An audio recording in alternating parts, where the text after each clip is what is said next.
From flooding to infrastructure to traffic, there are a lot of issues affecting Charleston City Council members Peter Shahid's Charleston City Council District 9 area. I sat down exclusively with the councilman for a special edition of Quintin's Close-Ups. And be sure to download the free Quintin's Close-Ups app in your Apple or Google Play stores. And if you haven't already, subscribe to my YouTube channel. Peter Shahid. Yes, sir. Welcome back to Quintin's Close-Ups. I'm glad to get back with you, and it's been a long time since you last talked to me. Exactly right. And we are so glad that things are getting back to normal here in Charleston after Hurricane Dorian. Absolutely, yes. What is it like for you, Peter Shahid, to be a city council member dealing with a lot of the effects that happen in your neighborhood? Well, honestly, I always complain about when the evacuation order is given, and I worry about that is sometimes premature. I understand the reason for when the governor issues the evacuation order. He wants people to get out safely and timely. And public safety is our number one concern. We want people to be safe in the event a storm comes. And of course, this was a major storm. There was no question about it. You see the images from the Bahamas of what that storm did and what that storm could have done if we had a direct hit in Charleston. And I lived through Hurricane Hugo, and I've got memories of that that are not so very fond. Of what the devastation could be like. But while I'm out there with the folks and with my constituents and with my residents, the level of anxiety when the order is issued is a high level. People get nervous about this stuff. And there's a lot of people in the community who do not have the ability or the means to evacuate. There are a lot of folks who in this community live on an hourly wage. And so when the order is given, that business may be shut down. They're not earning their money. They've still got a mortgage to pay. They still got rent to pay. They got a car payment to pay. They got to go buy food and groceries. And so when that money's not coming in, they get anxious about it. And then they're out there trying to protect their most valuable asset, which may be their home or their car. And they're worried about it. And you can see it in their eyes. And it really bothers me that sometimes I think we're not taking into account the level of anxiety that these folks have when we issue this evacuation order. I understand why it's done, I understand when it's done, but I think that we need to be sensitive to the fact that a lot of folks just don't have the financial ability to do that, and they're worried about protecting their assets. Assets. And even before the storm came, you all came together as a community and helped distribute sandbags right at the old Piggly Wiggly site. I was out there on Labor Day, Tuesday, and Wednesday. I figured that was what we all should be doing. And by my presence there, I hope I was trying to set an example of what other volunteers should be doing. And I want to tell you, Quintin, the number of people who came out, and there were certain folks who were just out there out of the goodness of their heart. God bless them. I call them angels. They came out. Some lady brought in water for the workers out there. It was just really touching to see the level of commitment and the level of wanting to work together with one another. I'm a Rotarian. Our motto is service above self, and I saw that with a lot of folks out there that day. You talk about working together. If I could go back, if you could write, well, even if the city council could write a letter to Governor McMaster the next time a hurricane, God forbid, comes here, what would that letter be? I think the letter would be, Governor, we appreciate your concern for the Low Country and the need to get people out safely. Reconsider the timeliness of doing that. There is no assistance available for people who lose their money because businesses close when you issue that order. And what we don't have in Charleston, and this has been a point of contention for me, we don't have a shelter within the city of Charleston that meets FEMA requirements if it's anything above a Category 1 or a Category 2 hurricane. We've got to find the means and the ability to erect or find a structure that will allow people to stay in Charleston, to evacuate within those FEMA-approved shelters. And that has got to be a priority for our city government at some point. At some point. Yes. Obviously, you talked earlier about homes and cars. When you rode around your district after Hurricane Dorian, what did you see in your mind? I saw a lot of fallen trees, fallen power lines. Thank God, my main concern initially was the level of flooding, because that's what we were told. We were told about record floodings up to Hurricane Hugo type levels of flooding. That did not occur. Thank God that did not happen. So people's homes, I did not see flooding. If there was some flooding, it wasn't to the level we were expecting. I did see a lot of power lines down. I saw a lot of, as I drove in the rain and during the middle of the storm, live power lines. And so getting on the phone, calling Dominion Energy and calling city police to make sure that they were aware of the public safety issue. The other aspect of that, we had to protect our public safety folks. Sure. We didn't want to put them in harm's way either in the middle of a storm. So that was a major concern for me. I went to one house in which the tree literally fell in front of the lawn and kissed their front door. No damage was done to the house.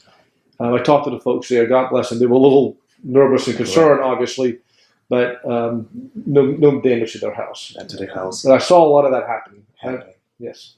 And you talk about Dominion Energy. Where are we with power outages in your district? Well, the Dominion Energy, they have the ability to restore the power, but they have to coordinate with the city on making sure that the down lines, down trees, whatever that falls into the city's jurisdiction, that we take care of that. And so my job, I thought that we needed to take care of immediately, was coordinating, making sure that if there was any impediment to Dominion Energy doing their work, that the city was helping them as much as they possibly could. There was a tree down on Orange Grove Road, and there was a miscommunication between the city and Dominion Energy. What came first, the chicken or the egg sort of situation. That got resolved pretty quickly. I got involved in that, got the tree removed, but still we had to do more work in protecting the workers. There were two motorists who drove by the barricades, hit one of the Dominion Energy trucks. I believe that person got cited later on. But we had the barricades up, and folks were just ignoring the barricades. And my concern for the safety of those workers was at a high level. I was on the phone with the police. They came in immediately to address that. So those are things that we have to coordinate and make sure that we're on top of, is protecting the workers, getting the workers out there, getting the trees out of the way as soon as possible so the Dominion can do their job. Their job. Obviously, you have coffee and conversation with Peter every month or so. Yes. What type of conversation would you have with the average resident over coffee about the future of Charleston when it comes to flooding and storms and environmental issues? Well, on flooding issues and stormwater, we created the Stormwater Management Department. That came at my suggestion and my insistence. Last year, in July of 2018, I just realized that we got the Public Works Department doing too much. They were doing, their mission was streets and sidewalks, trash pickup, fleet management, rodent control, and flooding issues.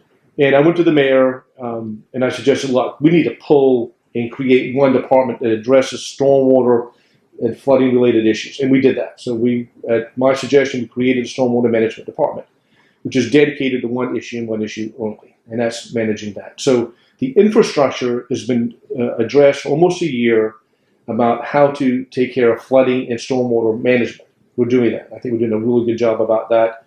We're looking at our standards, and I've been on that task force to look at the standards for what we need to be doing with floodwater and stormwater runoff.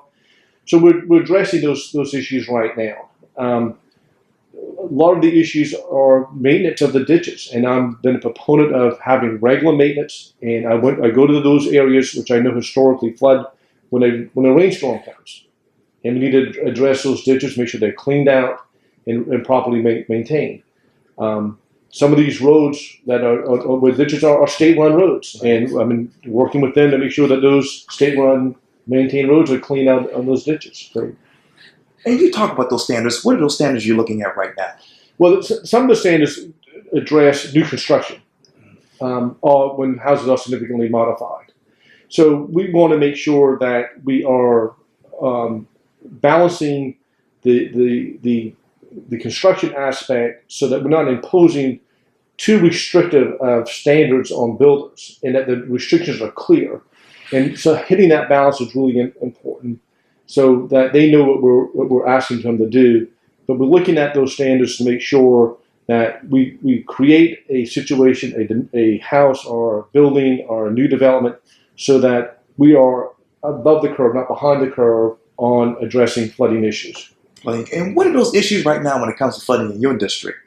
Well, like I said, I think with in my district right now is historically some older neighborhoods that have been around for decades, making sure that the flooding is addressed with the ditches being properly maintained and cleaned out. We have some instances in which homeowners ditches that they have a common ditch in their backyard, making sure we have the appropriate legal easement. And I've run into a couple of situations in which those easements are cannot be located, and we have to create new easements to allow the city the opportunity to go back there and clean out those ditches. You talk about those neighborhoods. Let me get you back to West Ashley. Mm-hmm. Obviously, you have led the West Ashley Revitalization Committee, yes. Commission that is, and you said this to the Post and Courier just recently. You said this, quote, West Ashley, quote, has a certain identity, but is looking for its identity too. It's the birthplace of Charleston. It should be the shining star of Charleston. Yes. But it became a suburb. When? When what? Suburb became. Well, so historically, the settlers came in 1670. At some time after that, 10 years after they arrived in 1670, they eventually moved to present-day Peninsula of Charleston, right where I am, right on Broad Street. And the Exchange Building is the point that commerce began on Broad Street. So over time, the settlers came to Charleston as their home, what we call the Peninsula of Charleston, and it expanded south and north, and land got filled in the peninsula, and we can go through the whole history about that. The land that they left behind became farmland. They grew rice and other products in what we call West Ashley, and we know historically where those farms and plantations were. And that became the cultural, economic engine of Charleston. These outlying areas around West Ashley and other parts of the Low Country became the economic engine of Charleston. Rice was grown initially, which is indigo and rice, and then eventually cotton. So that produced the economic fabric of Charleston. Charleston was a port city, and that's what we looked at. Was West Ashley was just a territory, a land that was being used for farming and agricultural purposes.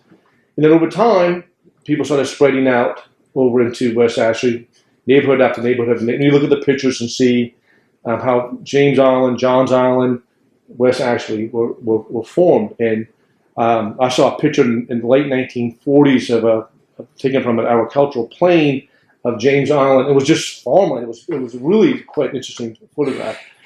So then in 1970, we celebrated the tricentennial, and the focus became on Charlestown Landing, and they developed the landing to help as a central point of celebrating the 300th anniversary of Charlestown, state of South Carolina. Right.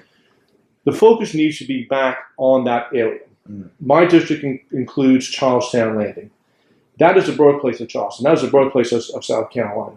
We should put our flag right there and fly this banner to say this is the birthplace. And this should be something beautiful and magnificent, and what people recognize as the historical significance of where it all began right here, in my backyard. In your backyard. In my backyard.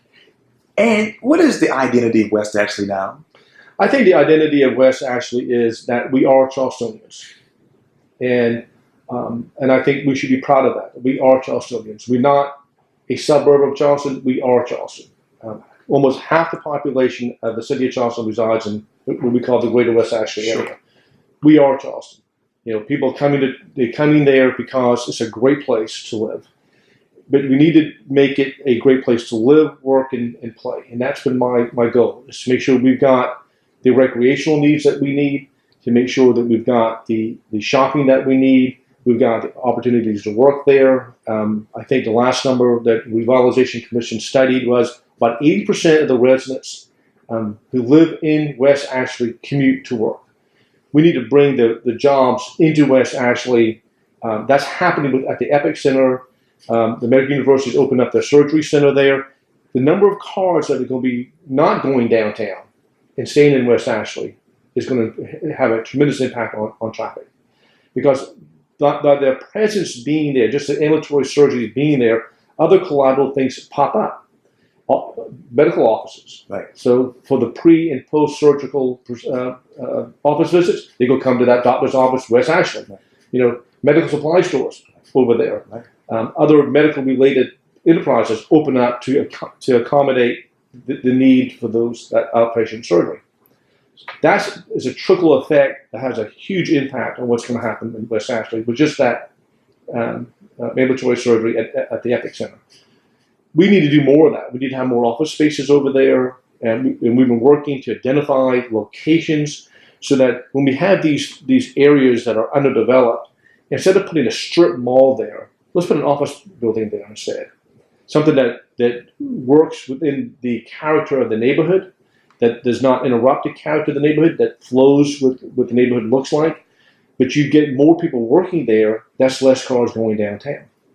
And you provide, when you have office spaces there, you need to have other businesses to accommodate whatever that office may be involved in.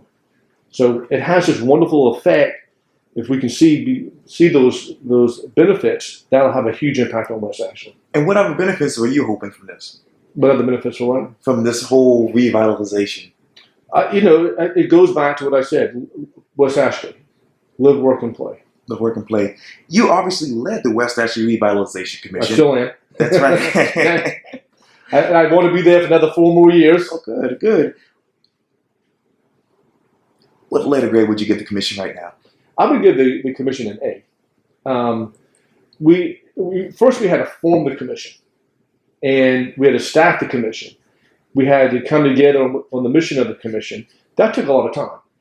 There's a lot of folks who had totally different ideas on what this commission should look like and what should be the mission of the commission.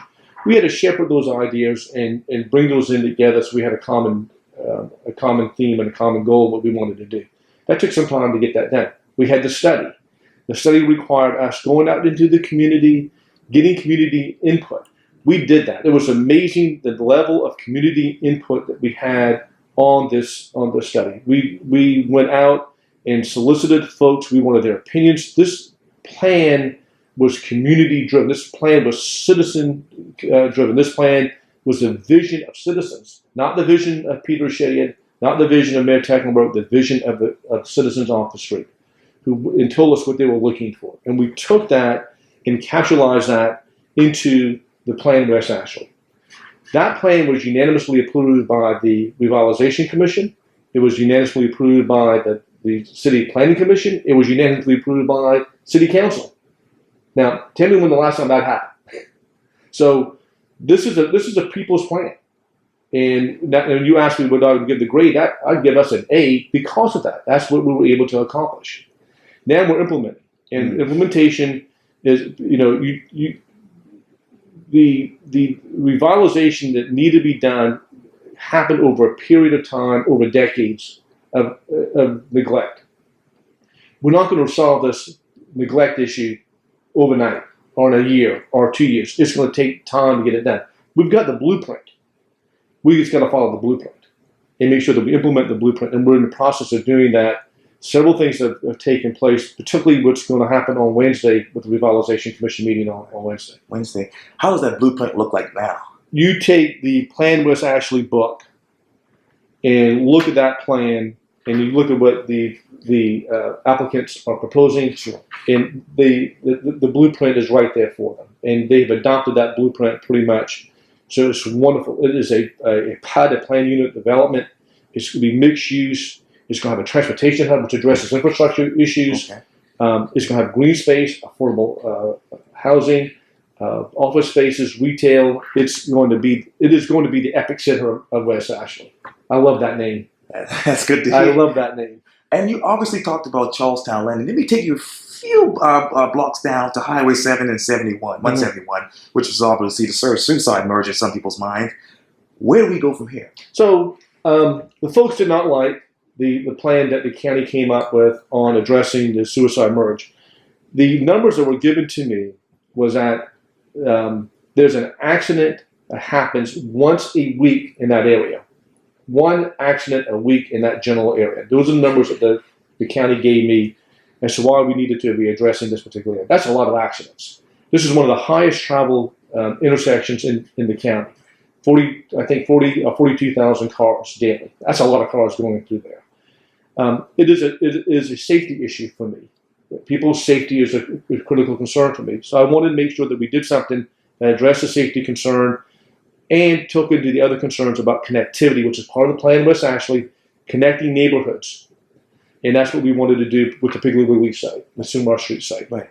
So the plans were rejected by the community. We listened to the community. We took into account what the community did not want. So we have scrapped those plans, and we're going to do a modified version to look at what we can do with addressing the intersection of Orange Grove Road and Sam Wittenberg to make that a safer intersection. Maybe different turn lanes or improving the turn lanes we have, more sidewalks, more pedestrian access, more bike access around Sumar Street, Orange Grove Road, and Sam Wittenberg, Amberley and Sam Wittenberg, Dickinson and Sam Wittenberg, further down to Donahue and Old Town Road, and looking at streetscaping, because the other thing that people have not may not be aware of completely is that while we're looking at the Piggly Wiggly site to be redeveloped, the county has plans for the former farm next to Charlestown Landing, with the plans they have for that. So we have an opportunity there to do some streetscaping and make that more accessible for people crossing Old Town Road as well. And also fixing some of the other issues on Old Town Road up to the St. Andrews Boulevard intersection. And what are those issues? Those issues are safety, connectivity, access, pedestrian and bicycle access, and being able to get across Old Town Road and St. Wittenberg in a safe manner. And being able to do that for recreational purposes as well. What recreational purposes do you have in mind? Well, I've talked to a lot of people. You know, if you live on the other side of St. Wittenberg, they want to come to Charlestown Landing by bike. That's recreation. That's wonderful. We want people to be able to do that. And we need to have the ability for them to do that safely crossing major highways to get over there. Mm. And obviously, we're right next door to Charleston City Council. Yes. Apparently, you are running for re-election. I am running for re-election. I have. It's been a great honor. I can't emphasize that enough. It has been a great honor to serve as a city council member for District 9. I take the people's trust seriously. I'm humbled by their trust in me. I hope that they will return me for another 4 years so I can continue this fight for them. I want their voices to be heard. I want to be the loudspeaker for their voice so that what they want is what's implemented in revitalizing West Ashland.